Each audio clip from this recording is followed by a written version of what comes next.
Hati itu emang gampang dibolak-balikin, sebagaimana cintanya lu sama apapun atau siapapun. Gak ada yang bisa jamin lu bisa tetap bakalan cinta, sekalipun diri lu sendiri. Sama kayak kisahnya Jaime Alguersuari di F1. Jaime yang tadinya cinta mati sama balap dan bisa masuk ke F1 di usianya yang benar-benar muda, pas masih 19 tahun, di waktu dia debut, ini adalah rekor dunia. Cuman sayangnya kisah manis Jaime ini cuman berujung jadi masa lalu dalam waktu sekejap. Ada di dunia yang dia cintai malah justru ngebuat dia berbalik jadi benci sama F1. Iya, Jaime Alguersuari hanya bertahan 3 musim di F1 sebelum akhirnya keluar dari F1 dan gak lama dari situ akhirnya benar-benar pisah sama dunia balapan dan pensiun di usia yang dimana pembalap lain justru baru masuk F1 mungkin. Iya, Jaime debut di F1 di usia 19 tahun dan pensiun dari balap di usianya yang baru 25 tahun. Kayak apa ya kisahnya? Jalan Jaime ke F1 emang bisa dibilang super instan untuk ukuran generasi F1 sebelum masa super license berubah di 2015. Jaime yang masih balapan di Formula Renault udah disponsorin sama Red Bull. Red Bull emang di masa pertengahan 2000 itu lagi gencar-gencarnya nyponsorin pembalap-pembalap muda. Jadi kayak hampir puluhan pembalap masuk ke skema Red Bull Junior. Nah, si Jaime ini salah satu di antara banyaknya nama yang dipupuk sama Red Bull. Di 2008, Jaime ini masih balapan di F3 British Series barengan sama Brandon Hartley, Max Chilton, Marcus Ericsson, dan Checo Perez. Nama-nama yang nantinya akan balapan di F1. Tapi nama-nama ini baru akan masuk F1 jauh setelah Jaime justru udah nggak ada lagi di F1. Jadi kelihatan kan betapa lompat generasinya si Jaime ini. Iya sih, emang Jaime ini masih 19 tahun, tapi sebenarnya dia bukan pembalap F1 pertama yang usianya masih belasan juga. Udah ada sebelumnya pembalap F1 yang debut di usia mirip sama Jaime, cuman lebih tua beberapa bulan, kayak Bang Alonso pas beneran masih muda, terus Esteban Tuero pas bareng Minardi di tahun 90-an, dan tentu didikan Red Bull lainnya Sebastian Vettel.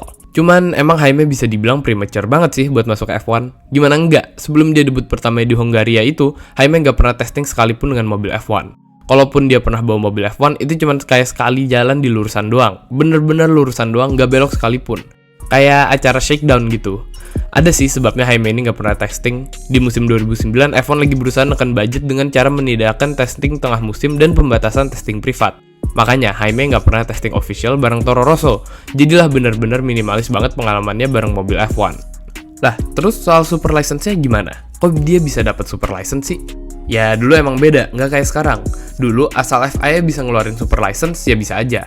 Dalam kasusnya Jaime, ada yang bilang kalau Jaime ini dapat super license buat 4 kali race pertamanya. Kalau dia dianggap capable di 4 race pertama, maka super license-nya aman. Dan emang kenyataannya Jaime bisa aman-aman aja sih di track balap. Tapi dengan pengalaman yang super minimalis kayak gitu, jelas bikin banyak pembalap di grid waktu itu pada komentar bernada sumir. Yang umumnya mempertanyakan, itu nggak apa-apa tuh, bocil udah disuruh balapan. Ntar yang ada malah bikin bahaya pembalap lain atau nge-underestimate. Beneran tuh, dia ngerti elektronik di setir F1 super ribet. Salah satu yang paling keras komentarnya adalah Jenson Button. Tapi sebenarnya ironis juga, karena Button dulu debut pas masih umur 20 tahun. Gak beda jauh sama Jaime. Terus kenapa ya Toro Rosso-nya juga mau ngasih kesempatan sama Jaime? Padahal kalau boleh jujur yang digantiin Sebastian Bourdais gak jelek juga. Cuman ya di awal musim 2009 dia masih kelihatan kesusahan. Padahal di musim 2008-nya, Bourdais ini udah bagus banget untuk ukuran pembalap Toro Rosso. Cuman sayang aja ketutupan sama pesona Sebastian Vettel yang luar biasa di 2008 itu. Ya, Toro Rosso kan emang dikenal sebagai penampungan pembalap mudanya Red Bull Academy ya. Jadi suka aneh-aneh dan radikal gerakannya. Jaime dianggap mentereng di kelas juniornya di mata Toro Rosso, makanya Toro Rosso berharap banyak sama Jaime. Mereka pengen Jaime ini bisa segacor kakak kelasnya Vettel, tapi ya walaupun kayaknya agak over juga sih ekspektasinya. Jaime nggak kelihatan semantap itu di F3. Iya sih, sempat juara di 2008, tapi nggak sedominan Vettel pas di Formula BMW yang kelasnya setara. Selain itu kalau boleh jujur, Jaime ini di-backing sama 2 perusahaan gede dari Spanyol, Repsol sama La Caixa. Dan kabarnya 2 sponsor ini bayarin $2 juta buat ngelancarin jalan Jaime ke F1. Dengan sederet alasan-alasan itu, Toro Rosso pun jadi kegebet juga sama Jaime.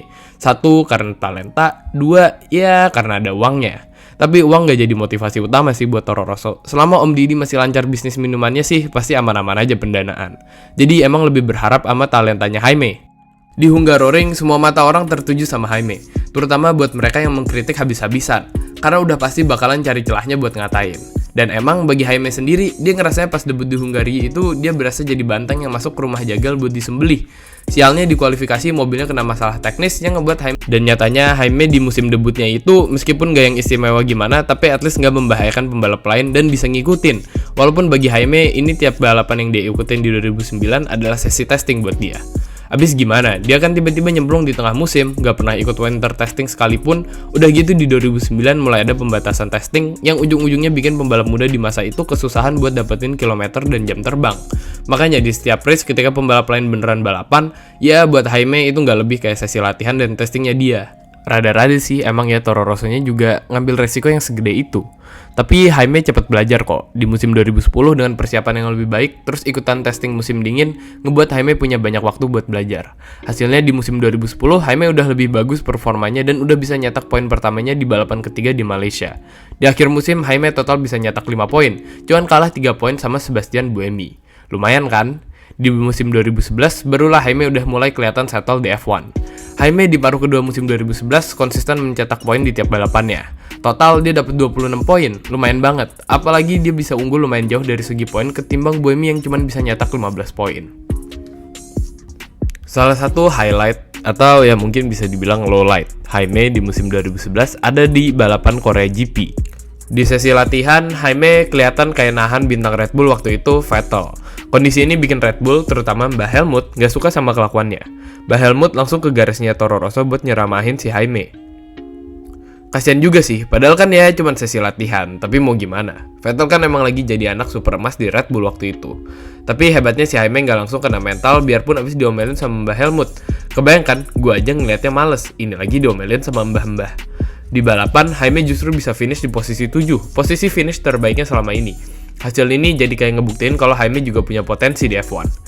Dan ditambah dengan hasil yang dia dapat di musim 2011, kayak gue bilang tadi, gak aneh dong kalau Jaime merasa udah cukup pantas buat dipertahankan untuk musim 2012. Dan emang wajar kan, apalagi hasil itu menempatkan Toro Rosso ada di posisi 8 klasemen, cuman kalah sama Toro Rosso generasi Vettel dulu. Bahkan di bulan Novembernya, dia sempat dengar kabar secara verbal kalau si Toro Rosso buat musim 2012 sih aman-aman aja. Tapi F1 emang bisa brutal banget. Di bulan Desembernya, bos besar di Red Bull, Mbah Helmut, ngerasa hasil itu nggak cukup bagus dan bilang, ya kamu oke lah pembalap yang bagus, tapi kamu nggak punya mental juara.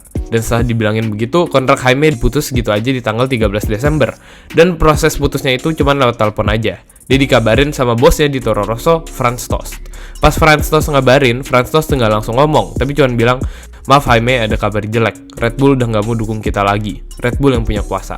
Terus Opa Tost nutup teleponnya. Abis itu si Jaime langsung nelpon Mbah Helmut. Dia nanya, ini bercanda doang kan?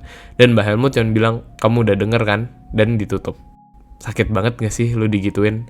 Bayangin lu mendedikasikan energi dan tenaga lu selama 3 tahun di tim itu, terus lu ditendang gitu aja. Jaime yang waktu itu baru 22 tahun jelas marah banget dikatain dan diperlakukan kayak gitu. Bukan baper loh ya. Apalagi tadinya dia bener-bener ngerasa kalau dia pasti dapat seat lagi buat musim depan. Mengingat mayoritas poin juga dia yang nyetak kok. Kurang apa lagi coba? Tapi nyatanya kan di mata Red Bull dan Mbah Helmut itu nggak berarti apa-apa. Disinilah Jaime bener-bener kena mental. Emang ngeselin banget sih. Ya lu mau juara apa? Mobilnya aja emang cuma bisa di papan tengah. Aneh banget kan Mbah Helmut kalau ngarepin juara. Ya bisa aja sih semua itu cuman buat alasan Red Bull supaya bisa masukin pembalap Red Bull Junior program yang lain kayak Jean-Eric Vergne dan Daniel Ricciardo yang sebenarnya hasilnya nggak lebih bagus juga dari segi poin dan hasil konstruktor.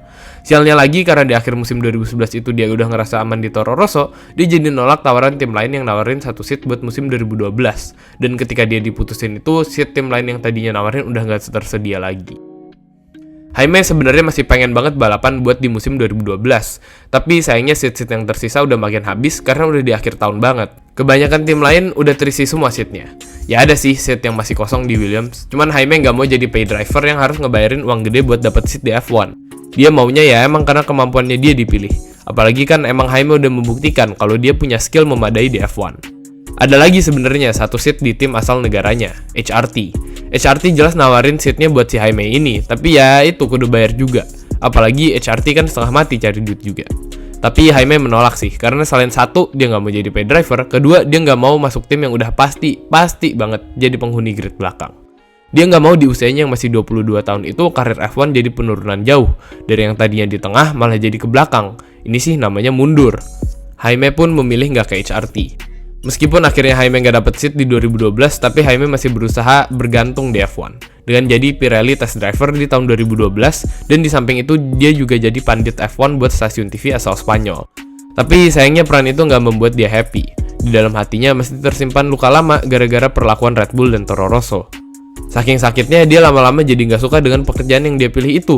Pas dia balik ke track dan paddock buat kerja jadi pandit atau testing ban itu, Jaime malah jadi enek dan muak sama lingkungan F1, alih-alih jadi pengen balik lagi. Iya, Jaime trauma betul dengan perlakuan Red Bull itu. Gak tahan dengan kondisi itu, akhirnya Jaime gak mau balik lagi ke F1. Ya, sempet sih dia balapan di Formula E di musim 2015, tapi akhirnya dia memilih benar-benar lepas dari dunia balap. Jaime memutuskan pensiun total dari dunia balap di usianya yang masih muda banget, 25 tahun.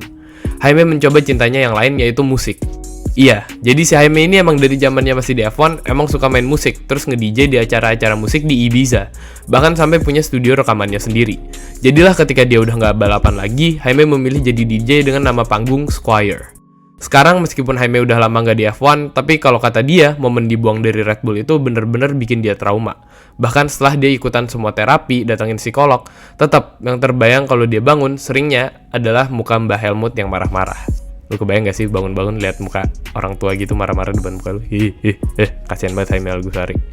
Ya itulah kisahnya Jaime Alguersuari di F1. Dari sini kita jadi sadar sih, yang paling bisa bikin kita patah hati dan kena mental emang biasanya justru dari sesuatu yang kita cintai banget. Betul gak sih? Oke, segitu aja yang bisa gua share. Mudah-mudahan lu baik-baik aja kapanpun lu nonton video ini. Seperti biasa, kalau ada masukan dan saran, langsung aja komen di bawah. Makasih banyak udah nonton video ini. Jangan lupa like dan share kalau lu beneran suka. Jangan lupa subscribe biar nggak kelewat video-video berikutnya. Dadah!